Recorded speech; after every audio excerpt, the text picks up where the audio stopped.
Are there any hints about Star Wars Rebels Season 4 and the new Rebels poster? I believe there are, and with some help from folks on Twitter, I got a great top 7 list to share with you today. But if this is your first time here, I'm Mike, and you're watching Force Within TV, a channel dedicated to Star Wars Rebels. But again, what insight can we find in the Season 4 poster? First up in my countdown, we have Zeb's badge. This was pointed out by official Bosk and I believe shows that Zeb has been integrated into the rebellion, but it's interesting how none of the others really seem to have a badge. On a closer look, it looks like Hera may have some sort of insignia, but certainly the others don't. Moving on to number 2, I totally missed out on Sabine's hair color change, so thanks to Emma and the Porgs for pointing that out during our Twitter discussion. It's a subtle change and seems to make her more mature, or be a more mature look for her, I should say, rather. All right, number 3 here. One of the first things I noticed was the prominence of the wolf in the poster and its glowing eyes. Now, Jared O'Malley mentioned the yellow eyes could be a connection to the Bendu, though most of the time the Bendu actually had blue, sort of white eyes, and they only became yellow when he was enraged and started to attack both the Empire and the Rebellion. So, as I've speculated in the past, maybe the wolves will become part of the Rebellion on Lothal. Maybe they're going to remain neutral like the Bendu, and they'll attack both Rebels and the Empire. Hard to tell at this point. It was also pointed out by Andy of Rebels Transmission Twitter handle that the glowing eyes of the wolf could relate to the Mortis arc of the Clone Wars, more specifically the Fathers. So interesting point there, Andy. Thanks for that. Moving on to number 4 here. Personally, I was very surprised that Governor Pryce is featured in the poster, and it must mean that she's going to have a big part in the final season. Although this does continue the Star Wars theme of having strong female characters, and you never know, perhaps we're going to end up seeing her in a Forces of Destiny episode. Number 5 now, commenter on the channel, JJ, pointed out via our Twitter discussion that the TIE Defenders in the background are actually attacking Lothal.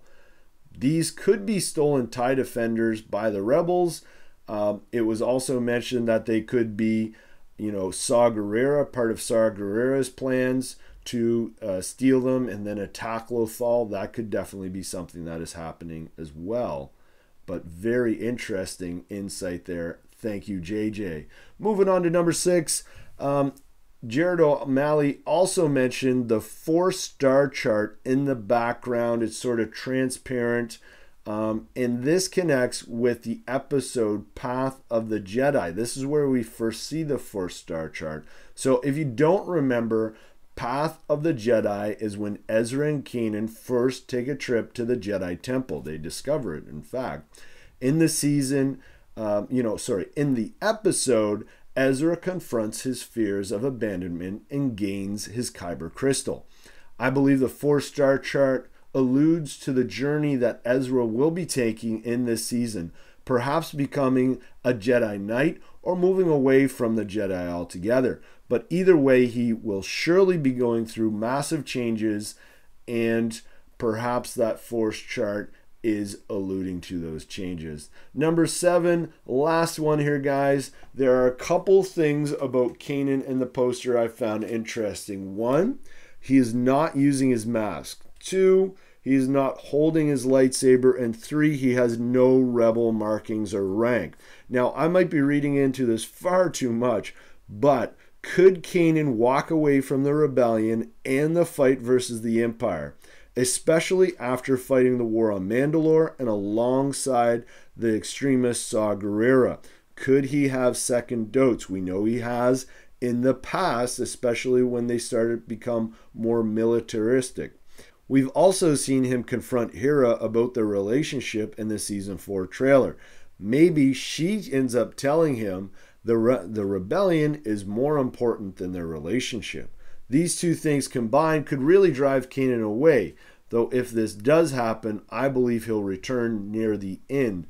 It would just be one of those suspenseful things that might happen during the season And it would really contribute to the idea that Ezra and Sabine would need to do a lot of growing up to make up for Kanan leaving. But again, maybe I'm reading way too much into the poster. Let me know in the comments below. Number 8 isn't really what's in the poster, but what's not in the poster. No Kallus, no Rex, and this might seem silly, but no Lothcat, which is surprising to me. If you've been following Dave Filoni on Twitter, he's been hashtagging follow the Lothcat, constantly. So it was kind of surprising that there was no Lothcat in there. Of course, no Kallus, no Rex. That tells me that those guys are really going to be maybe just in there for a couple episodes this season, and we're really going to focus on the Ghost crew. So, question of the day, guys. I'd love to hear from you in your connections from the trailer to the poster. Are there any connections? We've got some new insight, I think, but any connections between the trailer and the poster, let me know in the comments below. Also, I alluded to a Twitter conversation that happened. If you'd like to go check that out yourself or join in and on Twitter, please check out at Force Within TV. I have it pinned on my profile there. That would be awesome to hear from you on Twitter.